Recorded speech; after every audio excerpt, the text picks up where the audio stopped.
I effed up by giving my old sports car to my stepson, instead of my actual son who wanted it since he was a child. I've been a car mechanic since the age of 19 and I have my own garage. Throughout my entire life, I've always had a black Chevrolet Chevelle SS. After my first marriage went in shambles, I remarried a few years later. My new wife had a son, making him my stepson. Meanwhile, my son from my first marriage was living with his mom, but I saw him quite often at the shop.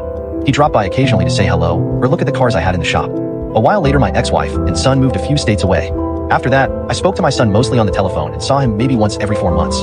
The phone calls became less frequent, and he said he wanted to focus on his schoolwork. Recently, my stepson had his 16th birthday. He was a grade A student, so I decided to give him my old Chevrolet Chevelle. I texted my real son a picture of my stepson with the car on his 16th birthday party. My son texted me back with, "Is this a joke?" I texted him back with, "No, why?" He called me not a few seconds later, yelling at me to tell him that it was a joke. He told me that I promised him the car when he was 10 years old, that if he did well in school I would give it to him. The part that made me yell back at him through the phone was when he called me a lousy father that didn't care about his real son.